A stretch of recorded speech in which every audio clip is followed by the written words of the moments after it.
yang harus kalian ketahui terlebih dahulu tentang desain grafis, di mana di dalam desain grafis itu sendiri juga terdapat beberapa elemen-elemen dasar yang harus kita ketahui terlebih dahulu agar nantinya dalam hal pengaplikasian ataupun ketika kita sudah mulai mendesain, kita sudah paham kira-kira elemen dasar yang harus kita pahami terlebih dahulu itu ada apa saja gitu ya. Nah, di sini ada beberapa elemen dasar yang akan saya perkenalkan kepada kawan-kawan semuanya yang hadir pada pagi hari ini. Yang pertama itu ada elemen dasar berupa warna, kawan-kawan. Jadi, saya tulis pada elemen dasar yang pertama itu warna karena pada umumnya dalam dunia desain grafis itu sendiri warna menjadi hal yang sangat penting gitu ya. Karena dalam setiap warna itu mengandung makna dan juga psikologi tertentu. Jadi ketika kita menggunakan misalkan warna biru, nah warna biru itu tentu memiliki kesan ataupun psikologi tertentu yang dapat membuat pembaca kita nanti bisa mengerti dan juga tahu kira-kira desain ini temanya tentang apa gitu ya. Nah, itu oleh karena itu saya tulis di elemen dasar yang pertama ini adalah warna. Nah, dengan warna itu juga dapat membuat desain kita menjadi jauh lebih baik gitu ya, jauh lebih indah daripada kita hanya menggunakan warna monoton saja. Misalkan kita hanya menggunakan warna dasar putih saja, tentu hasilnya juga akan terlihat monoton gitu ya. Nah, berbeda kalau di dalam desain grafis itu biasanya kita mengkombinasikan yang namanya warna antara warna satu dengan warna yang lain, kita kombinasikan menjadi satu kesatuan yang mana dalam kombinasinya ini juga kita perlu penyesuaian ya. Asal kita kombinasikan antara warna satu dengan warna yang lain gitu ya. Karena di dalam desain grafis itu kombinasi warna harus bisa kita lakukan secara tepat gitu ya antara warna yang satu dengan warna yang lain. Nah, sebelum kita membahas bagaimana cara mengkombinasikan antara warna yang satu dengan warna yang lain, ada beberapa aturan standar yang bisa kawan-kawan terapkan nanti ketika mulai mendesain. Nah, di sini ada namanya standar yang bisa kita ketahui. Nah, pada layar ini tertulis ada aturan 60, 30, dan juga 10 gitu ya. Nah, maksud dari pembagian aturan 60, 30, dan juga 10% ini bagaimana gitu ya. Nah, di sini kawan-kawan bisa lihat saya membuat suatu contoh sederhana gitu ya, pengaplikasian dari aturan standar ini, di mana kawan-kawan bisa lihat pada kolom pojok di sini. Nah, saya bikin semacam desain sederhana gitu ya, pengaplikasian dari aturan 60, 30, dan juga 10% ini ya kawan-kawan. Nah, jadi maksud dari pengaplikasian 60% di sini saya menggunakan warna coklat muda lah ya. Coklat muda di sini saya gunakan sebagai background gitu ya. Sebagai background dari desain saya. Artinya pada desain yang saya buat kali ini itu menggunakan warna coklat muda sebagai warna dominannya gitu ya.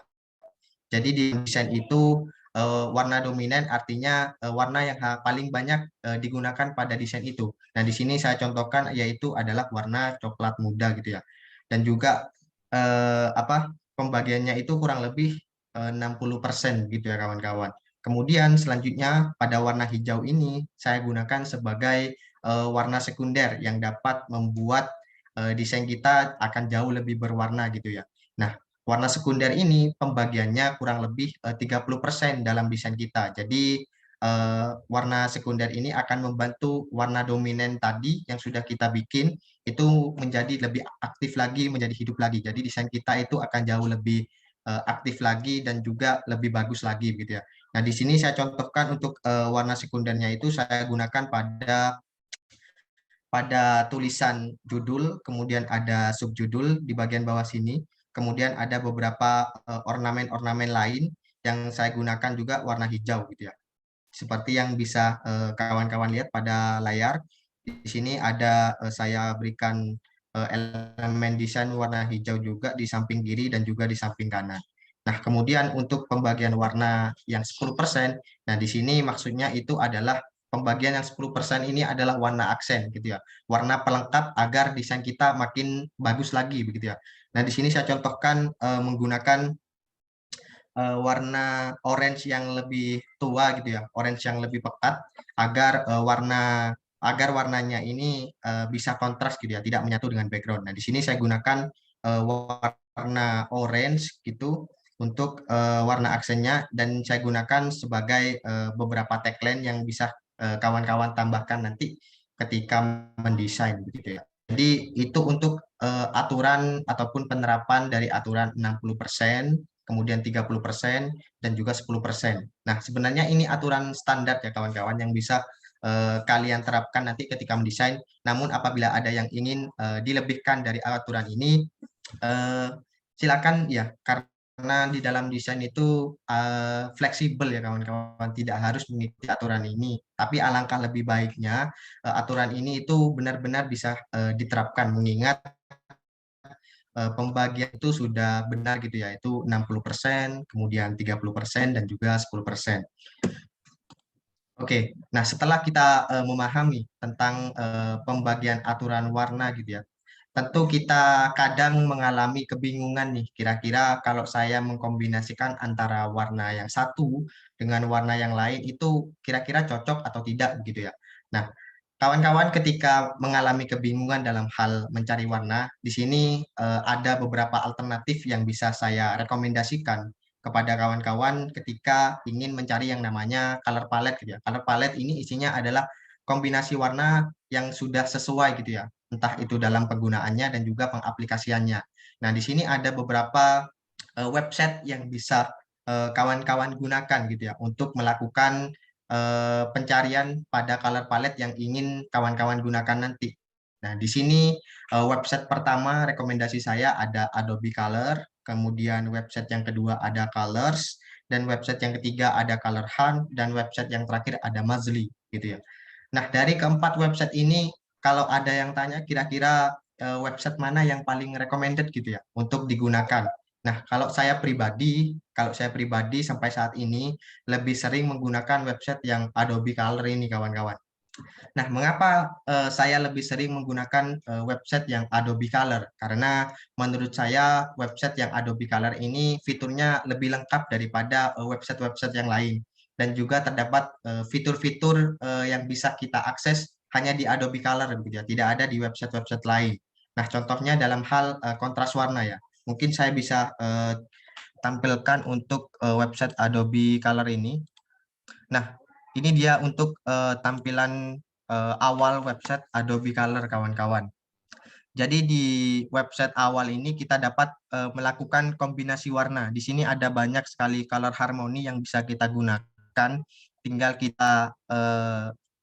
kita sesuaikan saja. Kira-kira mau pakai perpaduan warna yang mana. Nah, di sini pada awalnya kita harus menginputkan terlebih dahulu ya kode warna yang akan kita gunakan. Misalkan saya ingin menggunakan warna merah dan kodenya misalkan ini. Nah, tinggal kita terapkan saja, kita copy paste di sini, kemudian kita klik enter, maka otomatis akan terbentuk gitu ya kombinasi warna yang sesuai, yang sekiranya itu sesuai dengan warna merah yang tadi. Nah, seperti yang sudah saya bilang barusan, ada beberapa fitur yang tidak ada di website lain dan adanya itu hanya di Adobe Color. Nah, di sini itu ada yang namanya fitur accessibility tools nih kawan-kawan. Nah, pada accessibility tools ini kita dapat mengadjust warna pada desain kita jadi ya. Jadi kita dapat membuat semacam kontras warna yang tepat pada desain kita. Mengingat saya masih sampai saat ini sering menemui para desainer-desainer pemula itu yang masih kebingungan ataupun masih kurang tepat dalam hal pengaplikasian warnanya. Mengingat pengaplikasian warna ini sangat penting. Jadi kalau kawan-kawan masih bingung, kira-kira kontras warna yang sudah saya bikin pada desain saya ini sudah tepat atau belum. Nah, kawan-kawan bisa gunakan website ini gitu ya.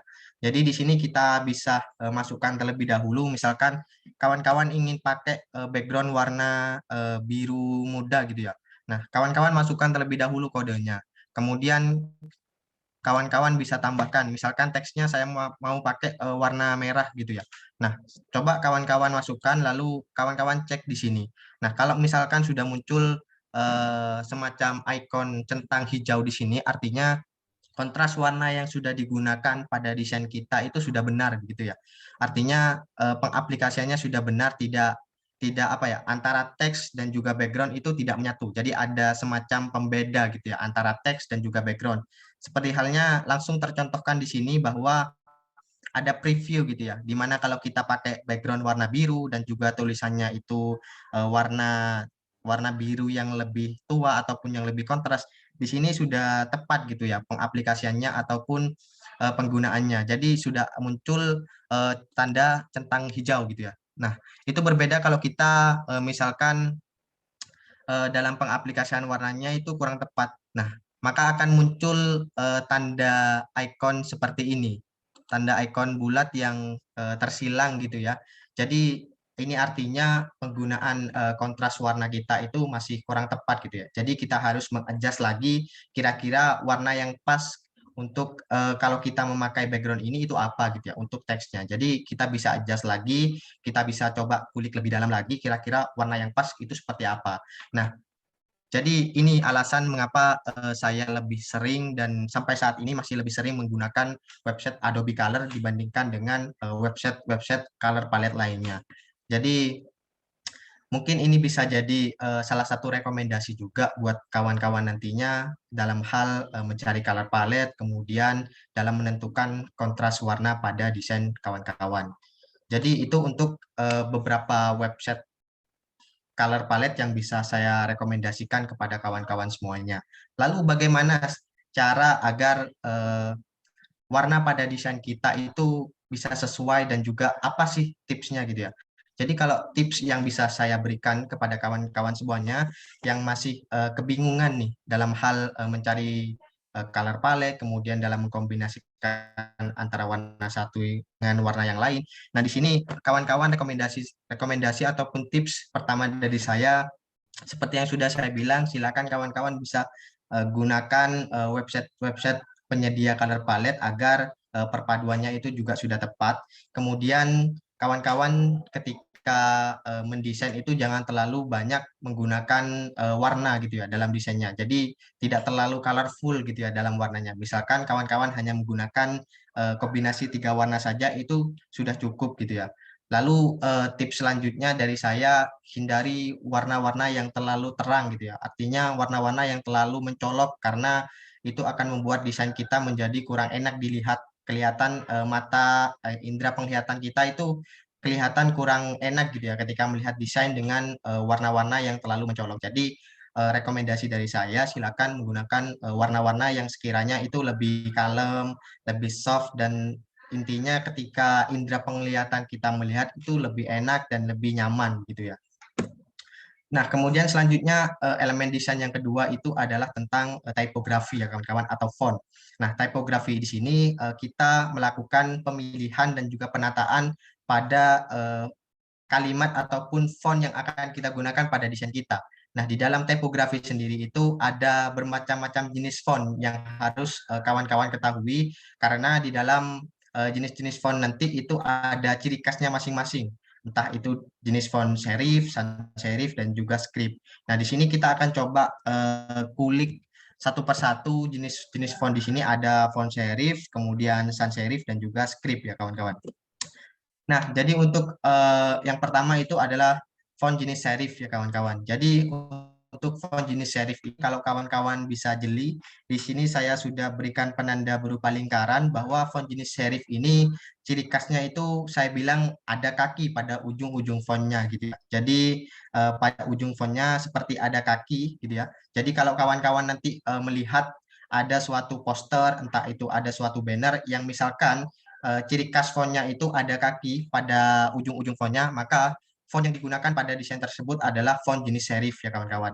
Nah, font jenis serif ini biasanya memberikan kesan historis dan juga klasik ya kawan-kawan, karena font jenis serif ini terkesan membuat desain kita itu jauh lebih elegan dan juga jauh lebih uh, istilahnya jauh lebih enak gitu ya dilihat. Karena font jenis serif ini sangat cocok buat kawan-kawan yang ingin desainnya itu minimalis, yang simple gitu ya, yang tidak terlalu ribet lah istilahnya. Dan juga di sini ada beberapa font jenis serif yang cukup populer dan banyak digunakan terutama oleh saya pribadi. Yang pertama itu ada font jenis Times New Roman, kemudian font yang kedua itu ada Bodoni, dan font yang ketiga ada Playfair Display ya kawan-kawan. Jadi itu untuk font jenis serif di mana ciri khasnya ada kaki pada ujungnya. Kemudian pada font jenis yang kedua yaitu font jenis sans serif ya kawan-kawan. Nah, pada font jenis sans serif ini kita mudah memahaminya itu kebalikan dari font serif kawan-kawan. Jadi kalau font serif itu ada kaki pada ujung-ujung fontnya. Nah, kalau pada font jenis sans serif ini tidak ada kaki ya pada ujung-ujung fontnya. Jadi fontnya itu terkesan flat atau datar gitu ya, sehingga pada era digital saat ini font jenis sans serif ini dinilai sebagai jenis font yang paling enak untuk kita gunakan untuk membaca gitu ya. Kalau kawan-kawan bisa lihat ketika mengunjungi beberapa portal-portal berita yang ada saat ini seperti Kompas TV, kemudian Tribun dan lain sebagainya. Nah, itu ketika mereka mengupload suatu tulisan itu sudah menggunakan font jenis sans serif karena seperti yang sudah saya bilang bahwa font jenis sans serif ini pada era digital saat ini dinilai paling enak digunakan untuk membaca. Jadi kalau misalkan dari kawan-kawan siklus nanti ingin melakukan suatu kajian yang itu berisi beberapa kalimat ataupun paragraf yang cukup banyak, maka rekomendasi dari saya, silakan kawan-kawan bisa menggunakan yang namanya font jenis sans serif ini. Karena font jenis sans serif ini dinilai sebagai font yang paling enak dibaca dan juga terlihat simple dan juga modern gitu ya kawan-kawan.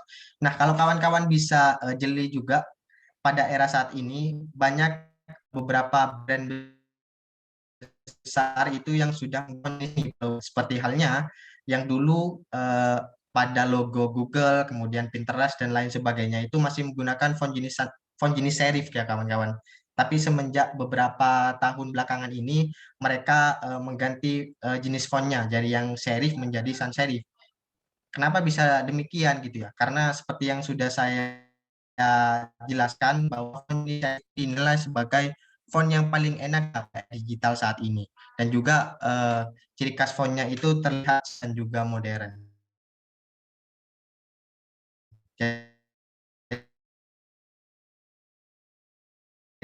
Jadi itu font jenis sans serif. Di sini ada font jenis Poppins, kemudian ada font jenis Montserrat dan juga font jenis Open Sans. Jadi itu beberapa font populer yang paling sering saya gunakan secara pribadi ya kawan-kawan. Jadi itu untuk ciri khas dari font jenis sans serif. Kemudian kita lanjut pada jenis font yang ketiga, yaitu ada font jenis script kawan-kawan. Nah, kalau font jenis script ini kawan-kawan ciri khasnya itu bentuknya ketika kita gunakan seperti tulisan tegak bersambung kawan-kawan. Jadi kalau kawan-kawan bisa lihat di sini, kalau untuk font jenis script itu ciri khasnya seperti tegak bersambung dan juga itu memiliki kesan lebih estetik lah ya kalau kita bisa bilang pada era saat ini. Jadi kalau kawan-kawan ingin menggunakan font yang terbilang estetik ya kawan-kawan bisa gunakan font jenis script ini. Nah, beberapa font script yang cukup populer pada saat ini, yang pertama itu ada Ballerina, kemudian yang kedua ada Script, yang ketiga ada Dancing, dan yang terakhir ada Oleo Script. Jadi itu untuk perbedaan dari ketiga jenis font yang harus kawan-kawan ketahui gitu ya. Nah, lalu dari ketiga jenis font ini, bisa kawan-kawan coba kombinasikan antara satu dengan yang lainnya. Misalkan kawan-kawan ingin mengkombinasikan antara font jenis serif dan sans serif itu diperbolehkan kawan-kawan. Yang penting kalau menurut pengalaman dan yang saya ketahui, kalau saya lebih sering menggunakan dua kombinasi font saja kawan-kawan. Saya tidak menggunakan lebih dari dua jenis kombinasi font karena menurut saya pribadi dengan kita menggunakan dua jenis kombinasi font itu menurut saya itu sudah cukup ketika kita mendesain gitu ya. Entah kita mau mengkombinasikan antara font script dengan font jenis sans serif ataupun font jenis sans serif dengan jenis serif itu bisa disesuaikan dengan keinginan kita pribadi. Yang terpenting adalah kita sudah mengetahui ciri khas dan juga kegunaan dari setiap jenis font ini. Jadi itu untuk penjelasan mengenai tipografi pada jenis-jenis font. Kemudian yang ketiga, elemen yang ketiga nih kawan-kawan, yaitu adalah pada elemen desain ruang atau space ya. Kalau bahasa kerennya dalam dunia desain itu artinya ada yang namanya white space. Nah, white space ini adalah jarak antara teks satu dengan teks yang lainnya, kemudian jarak antara teks dengan gambar itu dinamakan white space ya kawan-kawan. Nah, untuk lebih memudahkan kita dalam memahami terkait ruang ataupun space ataupun white space ini, saya sudah membuat dua contoh antara mana desain yang menerapkan yang namanya white space dan mana desain yang tidak menerapkan yang namanya white space ya kawan-kawan. Nah, kalau kawan-kawan bisa lihat pada contoh yang pertama ini adalah salah satu contoh yang tidak mengaplikasikan yang namanya white space. Jadi antara teks satu dengan teks yang lainnya itu terlihat terlalu berdempetan gitu ya. Kemudian teksnya itu terlalu berdempetan dengan gambar sehingga tidak ada ruang putih gitu ya pada desain kita, sehingga pembaca yang baru melihat desain kita itu akan cenderung kurang enak gitu ya dilihat. Jadi biasanya pembaca yang akan melihat desain kita itu akan cenderung malas gitu ya untuk melihat informasi yang sudah kita bikin. Nah, itu berbeda pada contoh yang kedua yang sudah saya bikin. Nah, pada contoh yang kedua ini saya sudah menerapkan yang namanya white space atau ruang putih pada desain saya gitu ya. Jadi di sini sudah ada ruang putih antara teks satu dengan teks yang lainnya, itu ada space putih yang menjadi jarak antara teks satu dengan teks yang lainnya, kemudian jarak antara gambar dan juga teks dengan teks itu juga ada white space gitu ya. Jadi kelihatan desain kita itu akan jauh lebih rapi, jauh lebih enak untuk dilihat. Jadi ketika kawan-kawan mulai mendesain juga sangat penting dan sangat dianjurkan menerapkan yang namanya white space atau adanya ruang putih pada desain kita. Jadi itu untuk ruang ruang space atau white space ya kawan-kawan. Kemudian kita akan coba mengulik sedikit tentang aplikasi Canva yang menjadi tema besar kita pada kelas pada pagi hari ini. Jadi kalau kita berbicara mengenai Canva ya kawan-kawan, menurut informasi dan juga informasi dan pengetahuan yang saya dapatkan bahwa Canva itu sudah mulai diluncurkan sejak tahun 2013 kawan-kawan. Nah, namun dalam hal penggunaannya Canva itu lebih banyak digunakan semenjak kalau saya boleh lihat ya untuk analisisnya kurang lebih 2 tahun terakhir ini Canva sudah mulai membooming gitu ya.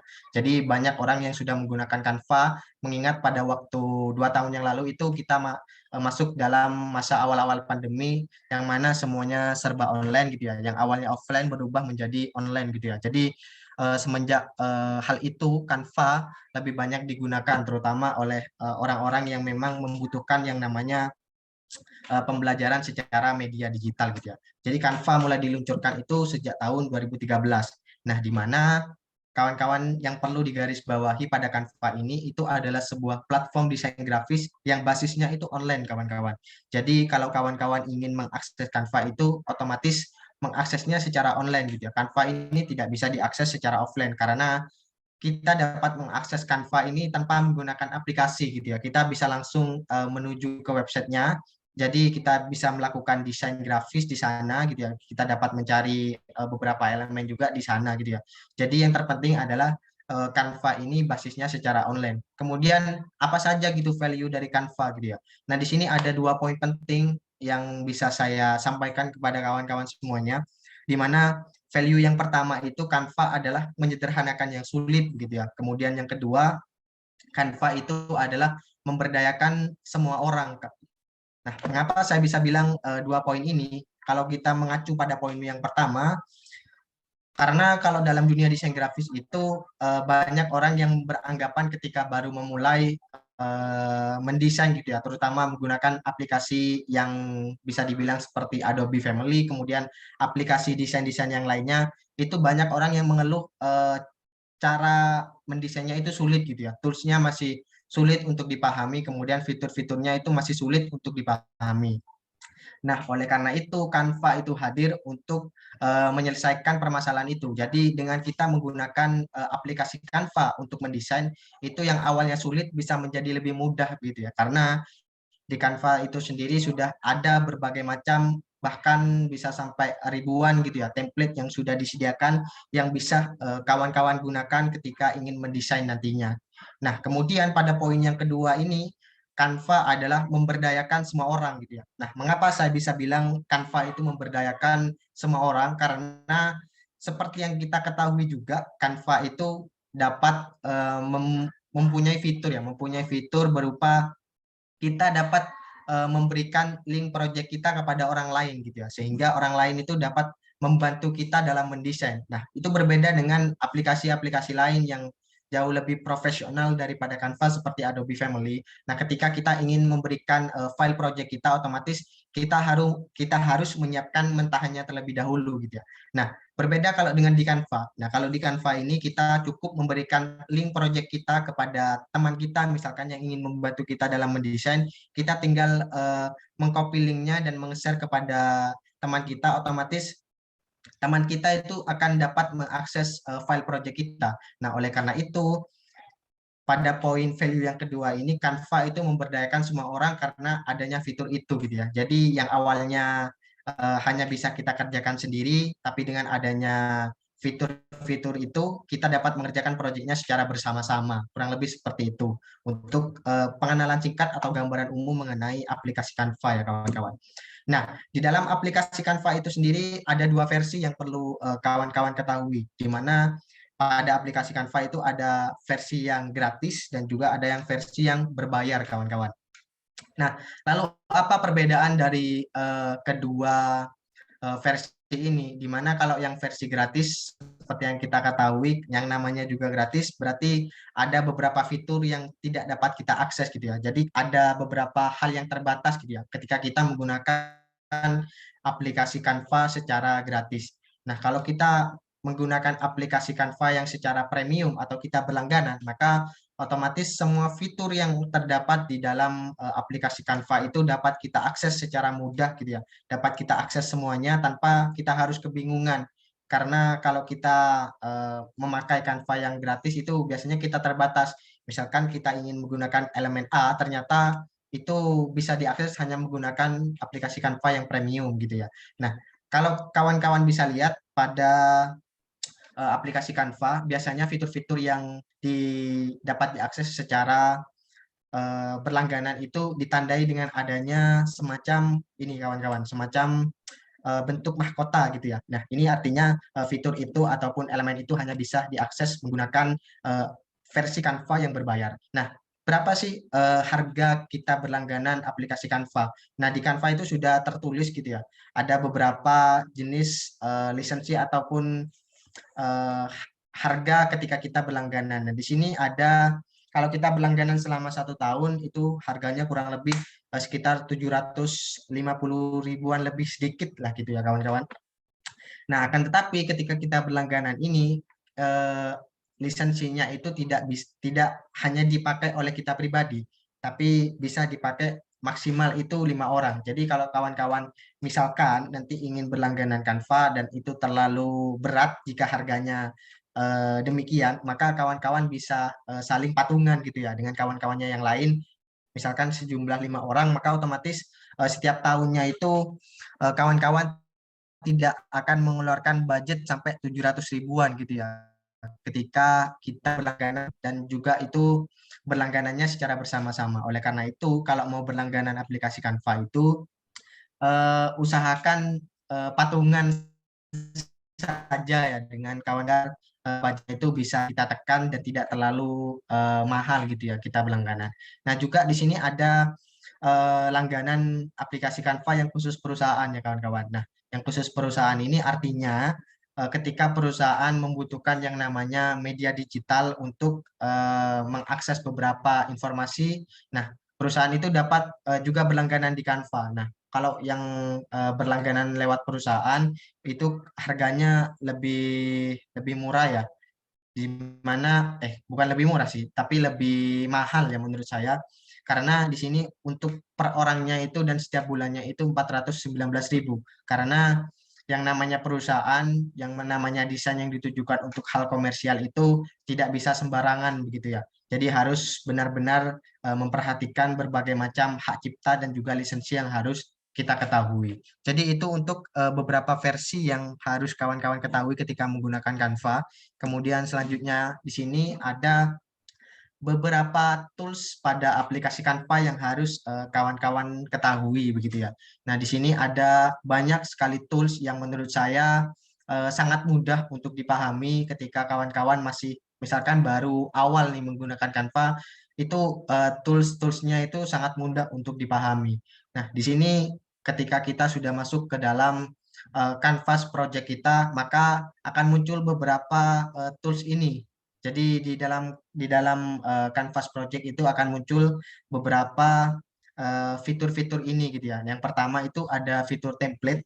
Tentu kalau kita mengakses fitur template di sini artinya sudah ada file desain yang sudah jadi gitu ya, yang bisa kita gunakan di dalam desain kita. Karena di Canva ini menyediakan berbagai macam template, entah itu untuk post Instagram, kemudian untuk post media sosial lainnya seperti Facebook dan lain sebagainya.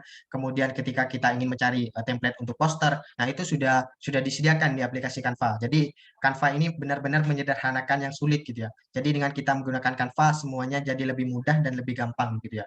Jadi ada berbagai macam template-template yang bisa kawan-kawan akses ketika menggunakan Canva nantinya. Nah, kemudian pada tools yang kedua ini ada tools elemen nih kawan-kawan. Nah, tools elemen ini biasanya kawan-kawan akan gunakan ketika ingin mencari bahan-bahan untuk mendesain. Misalkan kawan-kawan ingin mencari beberapa bentuk-bentuk, misalkan bentuk lingkaran, bentuk segitiga, bentuk persegi, dan lain sebagainya. Nah, kawan-kawan itu bisa mengaksesnya melalui tools elemen ini, begitu ya. Jadi, kawan-kawan ketika ingin mencari bahan-bahan desain, di Canva itu sudah disediakan tool khusus agar kawan-kawan tidak perlu lagi mencari beberapa elemen-elemen desain di website-website lain, gitu ya. Jadi, ketika sudah mengakses Canva, semuanya sudah bisa dicari melalui aplikasi Canva itu. Nah, pada Canva itu melalui tools elemen ini ya kawan-kawan. Nah, kemudian pada tools yang ketiga yaitu pada tools unggahan. Nah, di sini maksudnya itu adalah kita dapat menambahkan beberapa gambar-gambar pendukung. Misalkan kita ingin menambahkan yang namanya logo, kemudian kita ingin menambahkan beberapa misalkan foto-foto dari pengurus organisasi yang mana itu kan tidak mungkin ada di Canva. Makanya kita bisa tambahkan secara manual lewat tools unggahan ini agar nanti beberapa file pendukungnya itu otomatis tersimpan di Canva dan juga orang lain bisa mengaksesnya begitu ya. Nah, kemudian pada tools yang keempat itu ada yang namanya teks gitu ya. Nah, pada tools yang keempat pada teks ini kita dapat menambahkan gitu ya, entah itu teks yang untuk judul, untuk subjudul dan juga beberapa teks-teks informasi lainnya. Nah, di sana juga kita dapat melakukan pemilihan nih, kira-kira font yang sesuai ketika kita ingin mendesain tentang A, misalkan itu fontnya kira-kira bisa menggunakan font jenis apa gitu ya. Nah, di Canva itu sudah tersedia ya tanpa harus kawan-kawan menginstal secara manual gitu ya pada laptop kawan-kawan semuanya. Jadi pada teks ini kita bisa mengakses beberapa font yang sudah Canva sediakan gitu ya.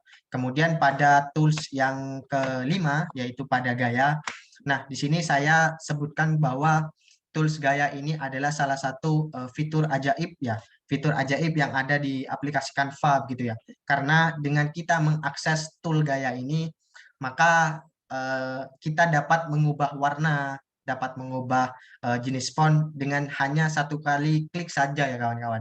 Jadi dengan hanya satu kali klik di sana sudah ada beberapa template-nya, otomatis misalkan kawan-kawan ingin merubah teksnya, kita hanya klik satu kali saja, otomatis project desain kita itu teksnya akan berubah gitu ya, akan disesuaikan dengan beberapa template yang sudah kita pilih. Nah, itu salah satu fitur ajaib yang ada di Canva gitu ya. Jadi kita tidak perlu repot-repot untuk mengganti jenis teksnya secara satu persatu gitu ya. Jadi kita bisa merubahnya dengan hanya satu kali klik saja. Nah, itu tidak hanya bisa kita gunakan pada teks saja, tapi juga pada pilihan warna ya kawan-kawan. Jadi ketika kawan-kawan ingin merubah warnanya, kan biasanya kalau kita tidak menggunakan Canva itu merubah warnanya secara satu persatu gitu ya. Kita harus merubah elemen A, kemudian merubah elemen B dan juga elemen C dan juga elemen-elemen lainnya secara manual gitu ya satu persatu. Nah, lewat aplikasi Gaya ini kita juga dipermudah gitu ya. Kita dipermudah ketika ingin merubah warnanya. Di sana juga sudah terdapat beberapa template-template warna yang bisa diterapkan. Jadi dengan hanya satu kali klik saja, otomatis kanvas project desain yang sudah kita buat itu akan disesuaikan warnanya gitu ya, tanpa kita harus merubah satu persatu gitu. Nah, jadi itu salah satu fitur unggulan yang menurut saya sangat penting kita gunakan ketika kita mengakses aplikasi Canva ya kawan-kawan. Kemudian tools yang selanjutnya itu ada audio. Nah, di Canva itu sendiri kita juga dapat menambahkan beberapa audio-audio yang misalkan itu penting gitu ya ketika kita mendesain. Misalkan ketika kita ingin membuat suatu presentasi gitu ya, kita memerlukan adanya audio, maka di Canva itu sudah tersedia tools tersendiri untuk kita menambahkan sebuah audio. Jadi kita tidak perlu repot-repot lagi menggunakan eh, pihak ketiga, aplikasi pihak ketiga untuk menambahkan audionya. Cukup lewat satu aplikasi yakni Canva, semuanya sudah bisa kita akses, entah itu audio, kemudian yang selanjutnya ada video gitu ya. Jadi memang sangat betul ketika Canva ini menyederhanakan yang sulit begitu ya. Jadi semuanya akan jauh lebih mudah ketika kita menggunakan Canva gitu ya. Karena dengan kita menggunakan Canva itu semua yang awalnya sulit itu akan jauh terlihat lebih gampang, akan jauh terlihat lebih mudah ketika kita mengaksesnya ya kawan-kawan. Jadi itu untuk sedikit penjelasan mengenai beberapa tools yang ada di aplikasi Canva yang perlu kawan-kawan ketahui. Mungkin di sini masih ada beberapa kawan-kawan yang masih pemula gitu ya, yang baru ingin menggunakan Canva. Nah, tools yang akan kawan-kawan lihat nanti ketika baru menggunakan aplikasi Canva pada kolom kanvas desainnya, kanvas projectnya, kurang lebih ada fitur-fitur ini ya kawan-kawan. Jadi kawan-kawan saya yakin akan sangat mudah memahami beberapa tools yang ada di aplikasi Canva ini. Tinggal bagaimana kita mengkreasikan gitu ya. Kita mengkreasikan ketika ingin mendesain itu, kita coba kreasikan ingin membuat desainnya seperti apa. Entah itu dalam hal pemilihan teksnya, kemudian dalam hal pemilihan fontnya, kemudian yang ketiga dalam hal penataan layoutnya, dan yang terpenting dalam desain itu kita harus memiliki yang namanya white space ataupun ruang putih pada desain kita, agar desain kita itu akan jauh lebih enak dilihat daripada ketika kita tidak menggunakan yang namanya white space begitu ya. Oke, mungkin cukup sekian dulu pemaparan materi dari saya. Semoga sedikit pengetahuan dan juga pengalaman yang bisa saya sampaikan pada pagi hari ini bisa bermanfaat untuk kawan-kawan semuanya yang hadir di sini. Selanjutnya mungkin kita bisa berdiskusi ya untuk bisa saling sharing antar satu dengan yang lainnya terkait entah itu pengalaman saya atau pengalaman dari kawan-kawan semuanya. Mungkin cukup sekian dulu dari saya kembalikan ke moderator terlebih dahulu. Terima kasih. Baik, materi yang sangat menarik dan sangat bermanfaat baru saja selesai disampaikan oleh Kak Syaifullah. Nah, selanjutnya saya membuka sesi diskusi atau tanya jawab yang akan terlaksana selama kurang lebih 25 menit. Untuk teman-teman peserta yang ingin bertanya, silakan menyampaikan pertanyaannya melalui kolom chat atau bisa langsung menghidupkan mikrofonnya dan langsung bertanya kepada Kak Syaifullah. Dipersilakan kepada teman-teman.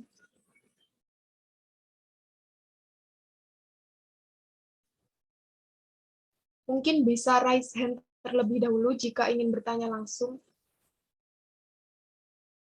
Saya persilahkan.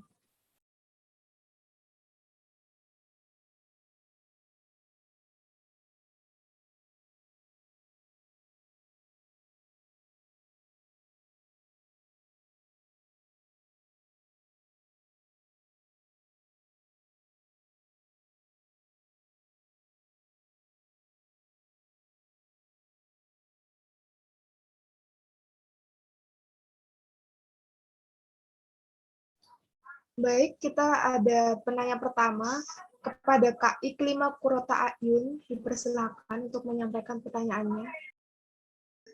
Iya, terima kasih moderator. Sebelumnya mohon izin saya off cam ya karena ada kendala jaringan di sini.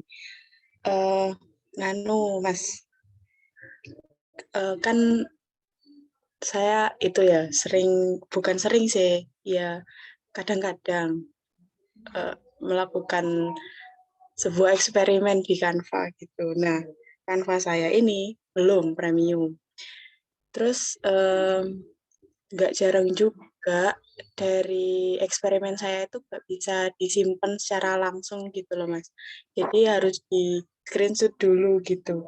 Nah itu apakah ada kaitannya dengan yang premium atau emang kayak gitu kalau semisal nggak premium gitu cukup.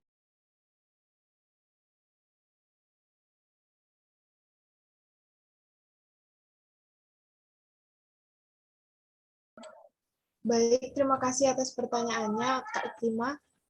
Mungkin Kak Syaifullah Hasan bisa langsung menjawab pertanyaan dari Kak Iklimah. Dipersilahkan Kak Syaifullah.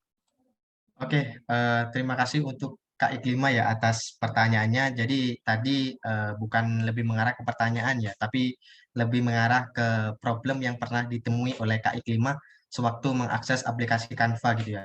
Jadi Kak Iklima ini ketika mendesain menggunakan aplikasi Canva itu terutama untuk Canva yang tidak premium, artinya Canva yang secara gratis itu belum bisa menyimpan projectnya begitu ya. Nah itu kenapa bisa kayak gitu gitu ya. Nah menurut pengalaman saya secara pribadi, meskipun kita menggunakan aplikasi Canva yang secara gratis itu, kita masih bisa mengekspor gitu ya, atau menyimpan hasil desain kita gitu ya. Nah, itu biasanya ada beberapa batasan-batasan, mungkin saya bisa sambil share screen ya, biar makin enak. Jadi, sebentar. Jadi ketika kita misalkan mengakses, misalkan inilah ya, akses file ini pada aplikasi Canva, kemudian kita ingin menyimpan project ini pada device kita gitu ya.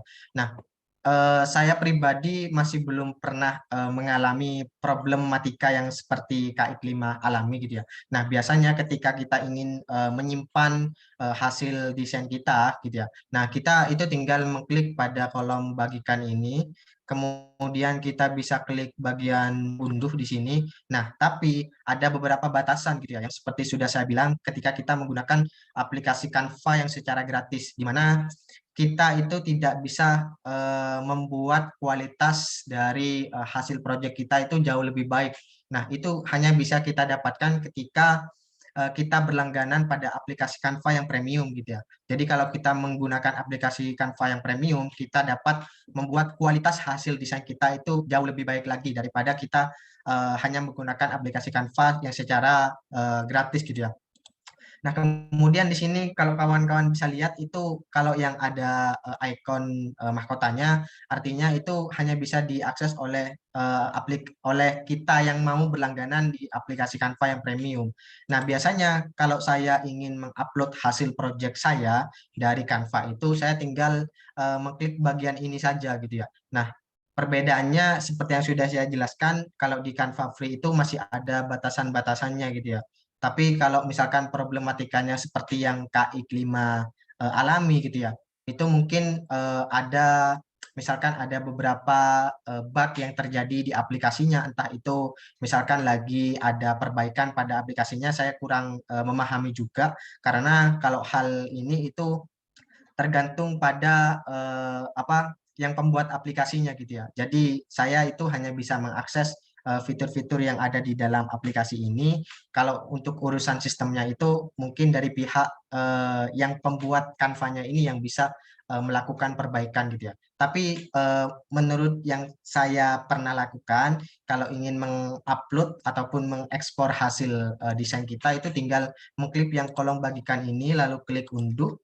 Nah, di sini tinggal kita klik unduh saja, maka otomatis hasilnya itu akan tersimpan gitu ya pada kolom device kita. Seperti ini hasilnya.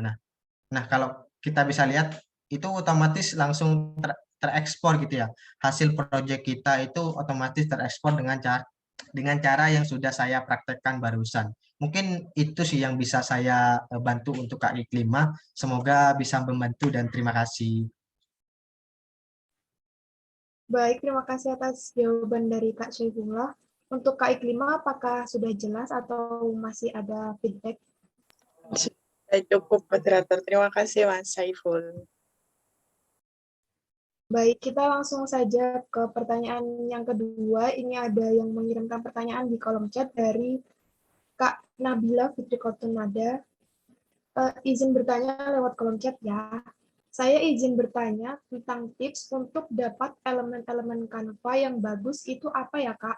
Karena keyword biasanya tidak langsung menjurus ke elemen yang kita inginkan, dan begitu-begitu saja elemennya.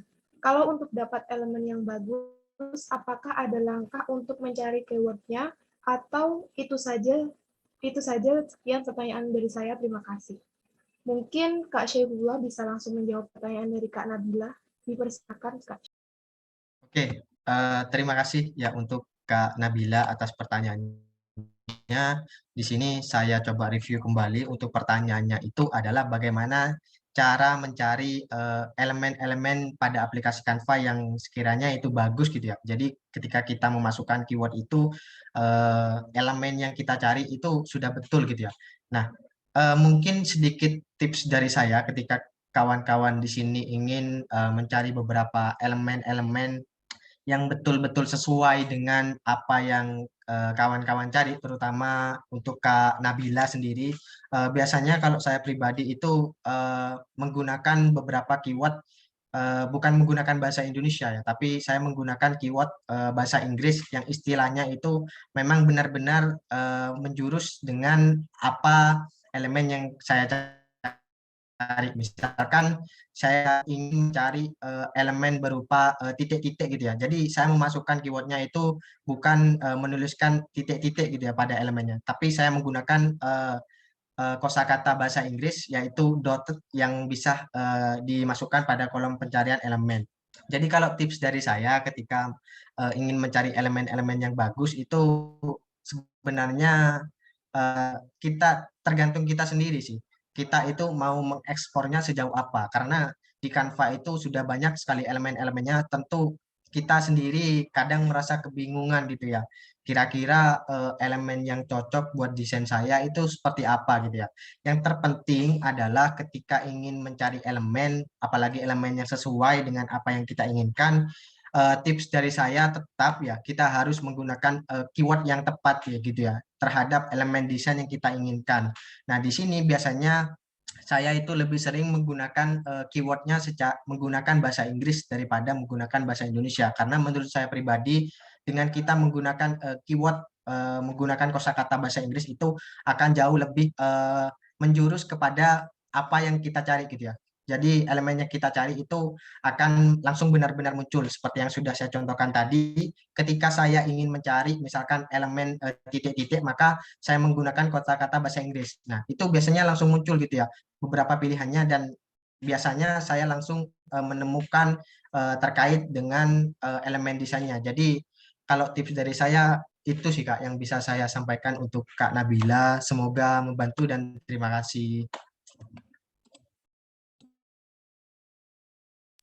Baik, terima kasih atas jawabannya, Kak Syifullah. Dari Kak Nabila bisa dicukupkan pertanyaannya? Sudah jelas?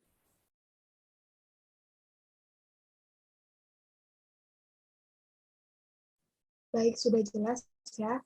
Selanjutnya untuk teman-teman peserta lainnya yang masih ingin bertanya, masih terdapat kesempatan.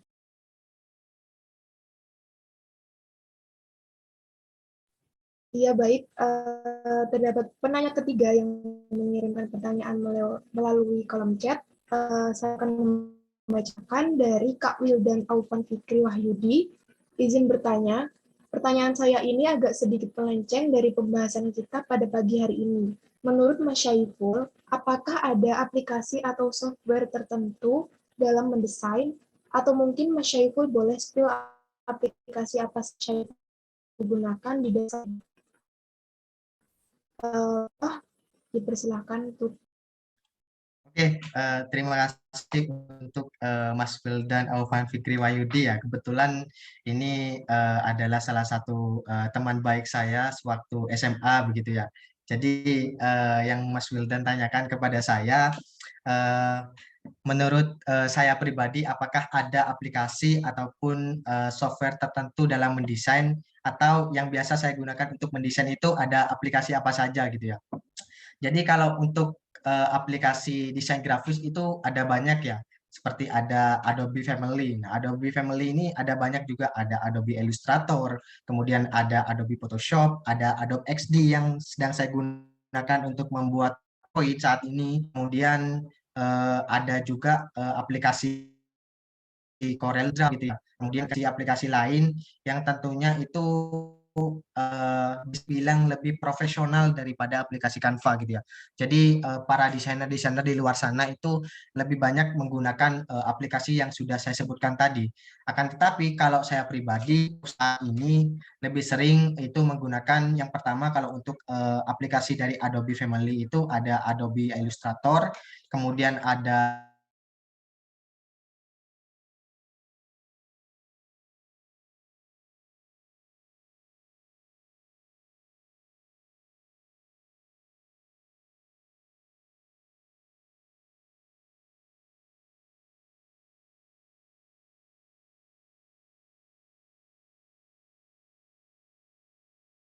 biasanya yang saya ketahui bisa menggunakan aplikasi Figma dan juga Adobe XD ini.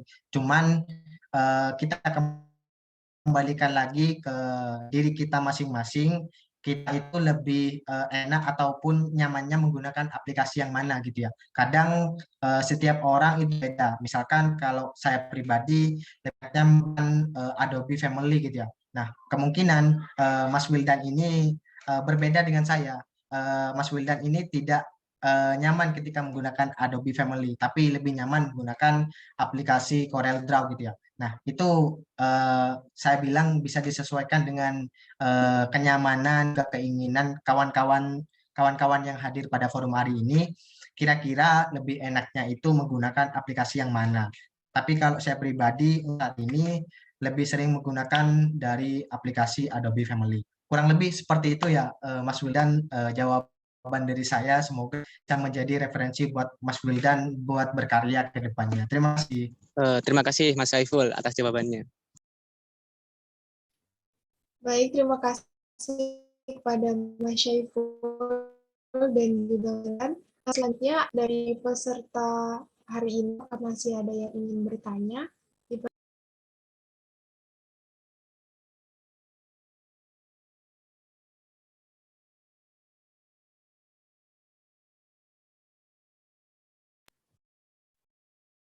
Baik, sepertinya sudah tidak ada lagi peserta yang ingin bertanya. Dengan begitu, penyampaian materi dan juga sesi diskusi telah selesai kita laksanakan bersama. Maka dengan itu juga kegiatan kita pada hari ini sudah mencapai ujung acara. Dan sebelum kegiatan ini berakhir, marilah kita bersama-sama menghidupkan kamera untuk melakukan sesi dokumen. Yuk teman-teman on cam. Kita foto bersama melalui Zoom meeting ini. Untuk panitia yang bertugas pada sesi dokumentasi, dipersilakan ya.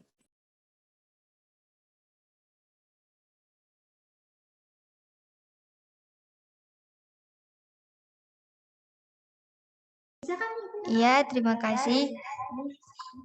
Saya akan memimpin dokumentasi kali ini. 1, 2, 3.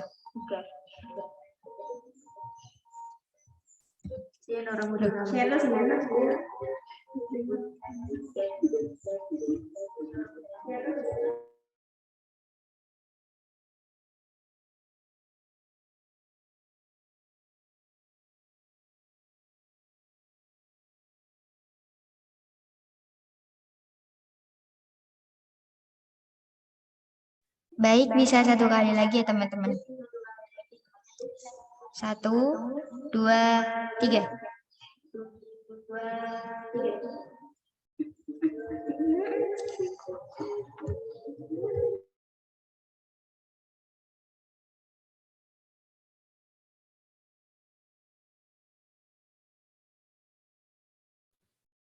Baik, terima kasih kepada panitia yang telah membantu pada sesi dokumentasi.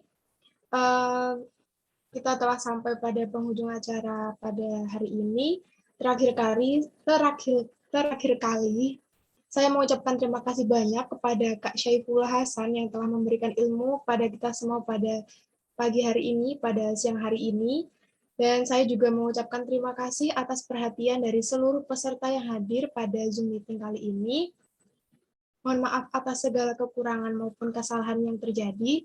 Dan sampai jumpa di kegiatan pelatihan serupa yang akan diselenggarakan pada bulan Juli dan juga bulan Agustus oleh UKMK Isiklus. Jangan lupa join lagi ya teman-teman. Saya akhiri, wallahu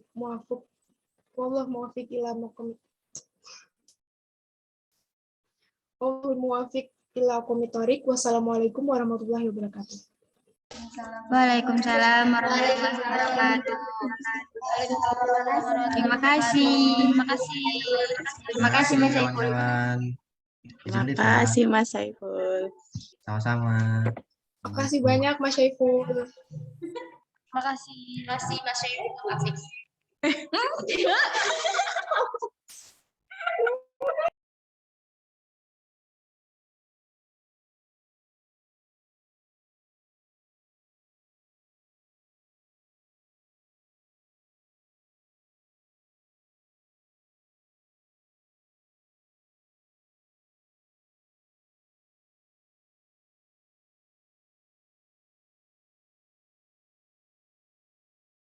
Iya, terima kasih teman-teman yang sudah hadir. Terima kasih banyak. Terima kasih Degrina. Terima kasih Mas Ari. Terima kasih banyak.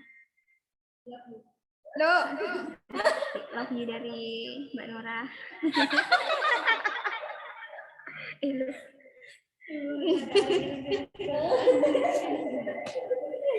Kayak di mute yo.